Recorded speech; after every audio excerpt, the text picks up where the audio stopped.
selama ini kita tidak punya banyak waktu, banyak kesempatan untuk bisa menikmati malam di Bethlehem. Puji Tuhan, alhamdulillah. Dan ini suasananya sudah suasana Menjelang Natal. lampu-lampu, hiasan-hiasan Natal. Kita sudah bisa lihat, dan ini kita ada di kafe di depan gereja Nativity. Ini jam 10 malam waktu Bethlehem, masih bisa kita nikmati suasananya. Syukron ya Putri. Syukran. Thank you. Islam itu. Apa? Nah, ini juga manisan khas dari Bethlehem ini, Bah. Kita malam-malam kita Cuman saya tidak boleh terlalu jangan banyak-banyak ya. Baik, Bah.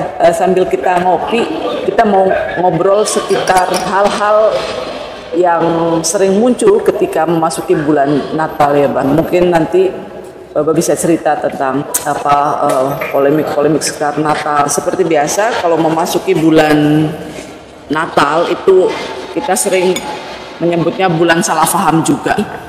Kebetulan kita berada di tanah kelahiran Tuhan Yesus sendiri, di depan gereja Nativity, dan kita lihat situasinya di sini tidak seperti Syukran ya Muhammad. Kulu kuais. You have the water? Mungkin syukran.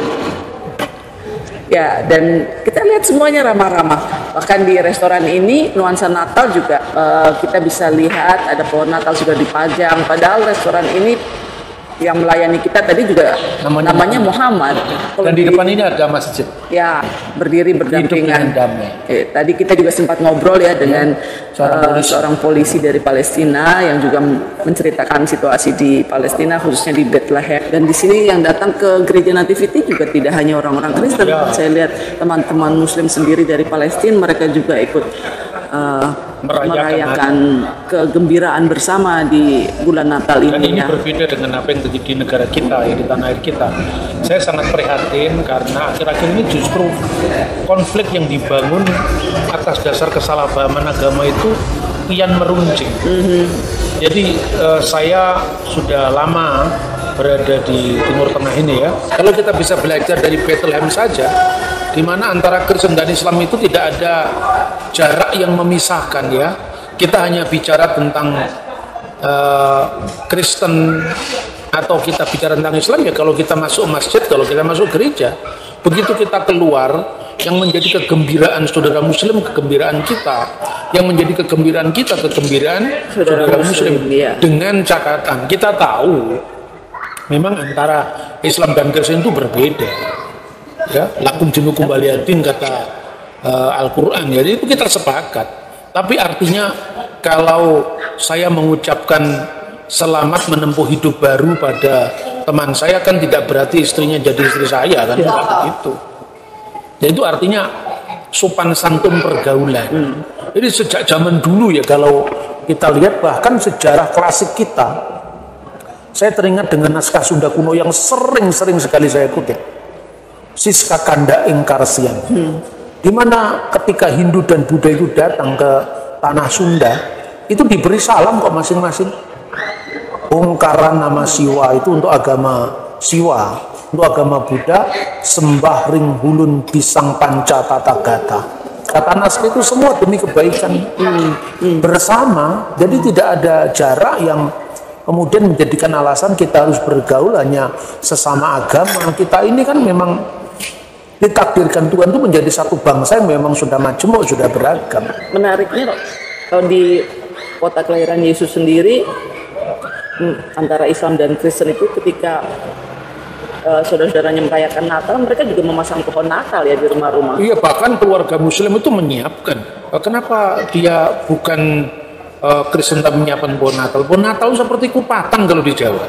Dan tanpa pohon Natal pun sebetulnya liturgi tidak terpengaruh karena itu bukan syarat ibadah, itu tradisi. Iya. Seperti orang kupatan juga tidak ada syariahnya di dalam Islam.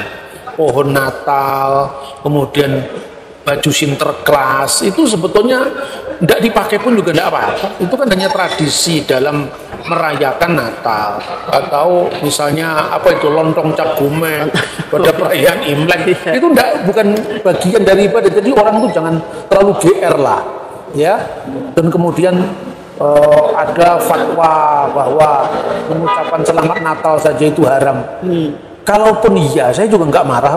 Tapi sebelum menuduh, ya mestinya ditanya dulu apa benar Tuhanmu beranak. Nggak ada tuh pandangan primitif apa Tuhan itu ketiga dari yang tiga itu teks suci mana atau rumusan teologis mana yang mengucapkan itu sama sekali nggak ada.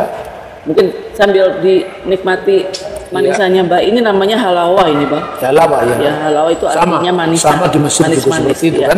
Sama. Karena orang Arab tuh suka yang manis-manis. Satu lagi, Bang, dan mereka yang selalu salah paham dan menuduh Kristen itu menyembah dewa matahari, karena Natal itu adalah sebetulnya perayaan dewa matahari. Mungkin bisa diulas lagi, Bang, supaya semakin jelas ya, baik untuk kita yang Kristen maupun teman-teman. Ya, itu sudah 1 juta kali saya sampaikan.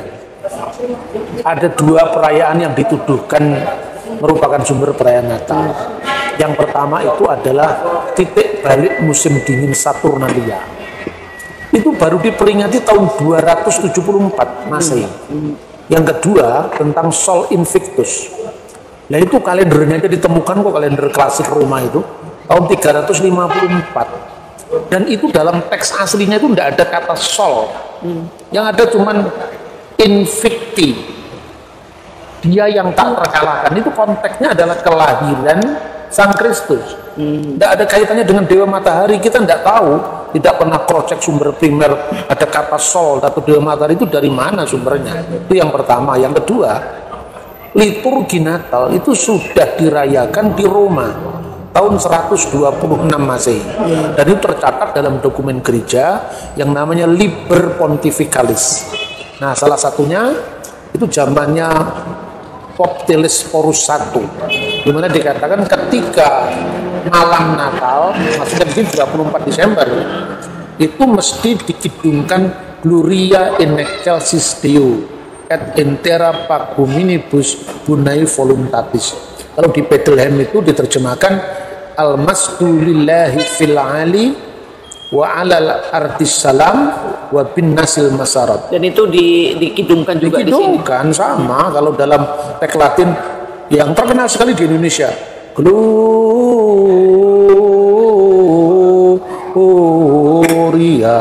in excelsis Deo. Itu sejak tahun 126 sampai hari ini ya, di gereja Protestan, gereja karismatik Pentakosta yang kadang-kadang anti Katolik pun itu merasakan apa namanya lagu itu, padahal yang menetapkan itu adalah Paus tahun 126. Itu jejak pertama perayaan Natal, tapi belum menjadi apa penetapan liturgis. Kemudian tahun 170-an itu adalah uskup Kaisarea di Israel, namanya Theophilus, mengatakan bahwa kita akan merayakan Natal segera setelah ini tanggal 25 Desember. Sudah ada teksnya itu. Tapi Natal itu baru ditetapkan sebagai perayaan resmi gereja itu tahun 198 di Alexandria. Dalam naskah yang berjudul Koptik Didaskalia Apostolorum, dengan kalender Koptik dan kalender Ibrani.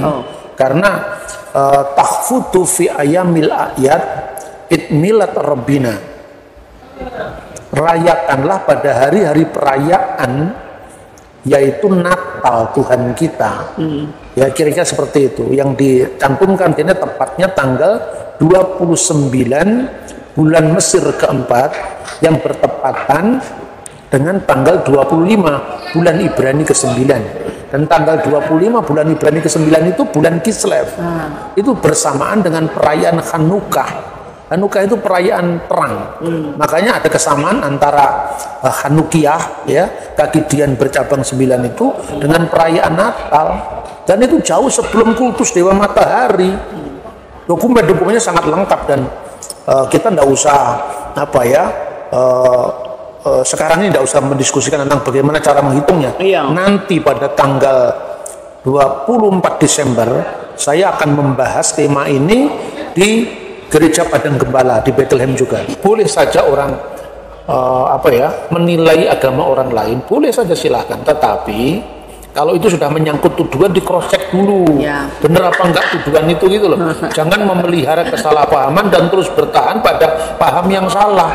Bahkan mungkin yang dituduh saudaranya itu ya tidak melakukan seperti itu. Misalnya ya contohnya istilah putra Allah. Iya.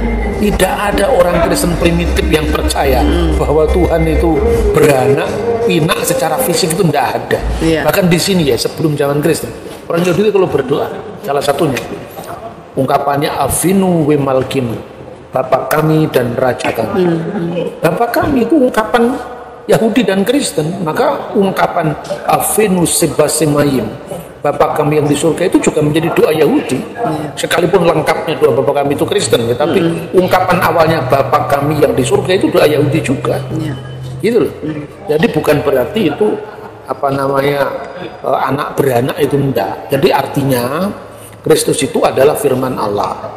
Bahwa saudara muslim tidak mengakui itu, ya itu urusan lain. Dan memang Islam bukan Kristen bukan Islam. Ataupun misalnya Islam mengakui Yesus sebagai nabi, sebagai rasul, sebagai kalimatullah, sekalipun ditafsirkan berbeda dengan maknanya Injil yang mengatakan bahwa fil badil kanal kalimah wal kalimatu kana indallah wa kana kalimatullah. Hadza kana fil badi indallah kullu shay'in bihi kana wa bi ghairi shay'un mimma kana lam yakun mimma kan, misalnya. Itu kan menegaskan bahwa pada mulanya, itu artinya pada mulanya itu adalah sebelum adanya ruang dan waktu. Ya, firman itu sudah ada. Firman itu ada bersama Allah, dan firman itu adalah Allah. Dan kenapa firman itu adalah Allah? Karena tidak ada waktu di mana Allah pernah ada tanpa firman-Nya dan juga rohnya. Karena itu Tritunggal itu tidak berbicara tentang tiga yang terpisah, tapi bicara tentang Allah yang satu, ya, yang dalam dirinya itu, dalam wujudnya yang kekal itu ada firman-Nya, ada rohnya. Dan ini yang disebut Tritunggal Maha Kudus. Jadi bagaimana menjelaskan? Nah, bagaimana menjelaskan siapa Allah, bukan berapa Allah. Ya. Jadi Bismillah walibni warahil kudus al ilahu wahid. Bismillah walibni warahil kudus al ilahu wahid. Kenapa disebutkan demi nama Bapa dan Putra dan Roh Kudus? Dengan satu penegasan al ilahul wahid, Allah yang esa. Karena kalau kita membaca dalam teks Injil dalam bahasa aslinya, ya, itu tidak disebutkan estu unumata, demi nama-nama, tapi di situ bentuk tunggal. Esto unuma, bismi, demi nama. Dalam nama yang satu itu ada al-ab, wal ibn warahil kudus, makanya ditegaskan al-ilahu wahid. Ya. Gitu loh. Jadi anak di sini bukan beranak maknanya, tapi kiasan untuk firman yang kekal. Sebagaimana orang misalnya mengatakan lahirnya sebuah ide. Mana ibunya ide? Kapan beranaknya? Mana bidannya? Kan hanya pertanyaan seperti itu, kan di cross check dulu, bener nggak Kristen ngomong seperti itu? Gitu. Mainnya kurang jauh. Pikniknya kurang jauh. Nah, terus yang kedua, bicara tentang Tritunggal itu kan bicara tentang metafisika. Jadi pertanyaannya gini, orang mengatakan Tuhan itu satu, Tuhan satu itu penting. Tapi sebelum mengatakan Tuhan itu satu, adanya 1, 2, 3 itu kan karena sudah adanya yang lain. Ya. Nah sekarang saya pernah seringkali khotbah tentang itu. Seringkali enggak, saya itu pernah dulu waktu saya masih SMP kelas 2 atau kelas 3. Saya itu ketemu dengan seorang guru kebatinan. Dia mengatakan, yo saya itu sering mendengar itu loh. Ya karena belum umurnya. Sadurunge jagat bawiro tanpa winates iku ono, sing ono opo. Nah, waktu saya SMP ya bingung, sebelum langit dan bumi segala isinya ada, yang ada apa? Itu ada orang-orang yang sedang ngobrol begitu, saya pura-pura bikinkan kopi atau apa, saya bisa nyuri-nyuri pendengaran, saya masih SMP. Tidak ada apa-apa, karena dia sudah masuk dalam ruang dan waktu. Itu kan diskusi zaman ketika sudah ada langit, bumi, ada ruang, ada waktu. Sejati ini ora ono apa-apa kejaba saka sing kondo, sing ngomong itu tadi. Itu kan sekarang. Nah sekarang zaman sebelum ada ciptaan, sebelum ada manusia, sebelum ada langit bumi, sebelum ada ruang, sebelum ada waktu, sebelum segala abad, Yang ada siapa? Satu Tuhan. Jadi ketika Tuhan itu cuma satu, alam belum ada, maka 1, 2, 3 itu tidak ada. 1, 2, 3 itu kan adanya setelah adanya ada yang lain. Ya. Maka ada aku, setelah ada yang lain ada kamu, gitu. Ada orang ketiga namanya dia, aku, kamu, dia. Lalu itu kalau tunggal ya. Menjadi jamak, kami, kalian, mereka. Jadi aku dan kamu itu muncul setelah ada ciptaan. Nah, Tritunggal itu bicara tentang eksistensi Tuhan, praciptaan. Ya. Jadi makanya nggak usah kita bingung-bingung mendengar perdebatan antara Islam Kristen, Yahudi Kristen, nggak usah. Iya, Pokoknya kalau orang itu ilmunya mendalam ya nggak akan diombang-ambingkan oleh omongannya orang luar. Gitu loh. Iya. Dia mengatakan, baiklah kita jadikan manusia menurut gambar dan rupa kita. Terus kita berdebat lagi. Siapa itu? Sidang ilahi. Atau itu siapa?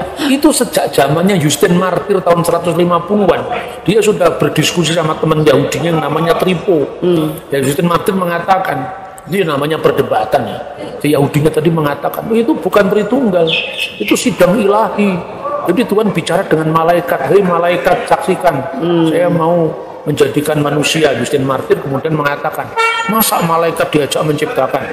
Yahudinya bilang kira-kira, ini saya bahasakan dengan bahasa bebas, lu bukan malaikatnya diajak menciptakan, enggak, yang menciptakan hanya Tuhan. Karena ayat 27 dalam kitab Kejadian pasal 1 itu dikatakan, maka Allah menciptakan manusia itu menurut gambarnya. Menurut gambar Allah diciptakan manusia itu laki-laki dan perempuan. Malaikat itu hanya diperlihatkan oleh Tuhan, ini loh, aku akan menjadikan manusia. Yang menciptakannya tetap Allah. Karena itu menjawab tuduhan Justin Martyr, masa ciptaan diajak mencipta. Ya. Kita tidak usah masuk dalam perdebatan itu. Secara gramatika pun orang Yahudi tidak salah. Karena kata yang digunakan marilah atau baiklah kita buat itu tidak digunakan kata bara. Bara itu artinya menciptakan kreasio ex nihilo. Dari tidak ada menjadi ada. Tapi kata asa, naase, baiklah kita jadikan. Jadi itu artinya bukan malaikat ikut menjadikan. Tapi kalau bagi saya, kita tarik lebih jauh lagi, sebelum ada alam, sebelum ada ruang, sebelum ada waktu, sebelum Tuhan menciptakan malaikat. Nah, kan malaikat diciptakan sebelum manusia kan?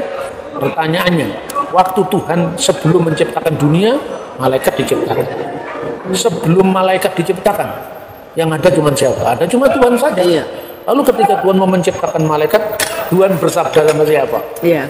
Kan lebih masuk akal kalau kita mengatakan bahwa di dalam keabadian, sebelum ada ruang, sebelum ada waktu, yang esa itu berdialog dengan sabdanya dan rohnya, maka Bapa, Putra dan Roh Kudus itu bicara tentang diri Tuhan sendiri, seperti saya, pikiran saya dan roh saya, tidak bicara tentang hal yang di luar Allah. Gitu loh kira-kira. Ya. Sambil diminum, soalnya mulai dingin ini. Ya. Dengan kita datang ke tanah suci itu kita bisa lebih membuktikan dan lebih memahami secara mendalam tentang iman kita. Dan yang lebih penting daripada itu sebetulnya adalah ini. Ya. Suasana ini coba itu anak-anak bermain dari masjid ke gereja, dan nggak ada. Dan saya lihat tadi juga yang foto-foto di bawah pohon Natal, karena memang pohon Natalnya bagus banget, besar dan tinggi. Itu mereka yang pakai kerudung, jilbab gitu ya. Karena itu beda dengan mantila itu. Ya, beda. Kerudung beda. Untuk ke gereja itu berbeda dengan jilbab. Itu kan? Bisa ditandai ya, jilbabnya Islam dengan mantilanya Kristen Ortodok itu bisa dibedakan. Tapi saya tadi belum selesai bicara tentang yang esa itu sesungguhnya bagaimana dijelaskan ya.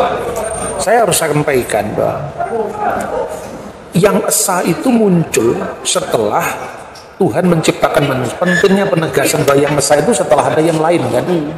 Makanya sebetulnya saya sering sampaikan bahwa omni itu kesegalaan. Itu lebih penting dari unum. Omni itu segala. Makanya Tuhan pertama kali berfirman kepada Musa itu apa? Asal Aku ada yang aku ada. Artinya dia yang maha ada. wehu hayah wehu howeh wehu yih batif arah, dia yang sudah ada, yang ada dan yang seterusnya ada. Nah, kemahaadaan Allah itu tidak terikat oleh ruang, tidak terikat oleh waktu, tidak terikat oleh bilangan. Maka sebelum ada esa, adanya esa itu kan setelah adanya Tuhan, aku, dan yang lain. Tapi sebelum itu tidak ada 1, 2, 3, ya toh? Maka kesegalaan atau omnipresent, omnipotent, ya, maha hadir, maha ada, maha kuasa. Barulah kemudian ada 1, 2, 3. Makanya Shema Yisrael, dengarkanlah wahai Bani Israel, Adonai Eloheinu Adonai Echad.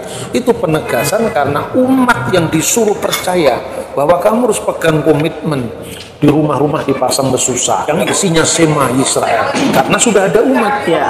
Tapi sebelum itu, ya, bagi Tuhan sendiri nggak penting itu. Yang penting ya kita, komitmen kita mengatakan dia satu-satunya Tuhan yang kita sembah. Iya. Oke, Bah, karena sudah waktunya juga resto mau tutup, jadi kita harus Buru-buru. Ya, kita buru-buru karena kita harus akhir. Terima kasih. Sampai ketemu lagi, sahabat Bambang Nusantara. Salam dari Kota Kelahiran Tuhan Yesus.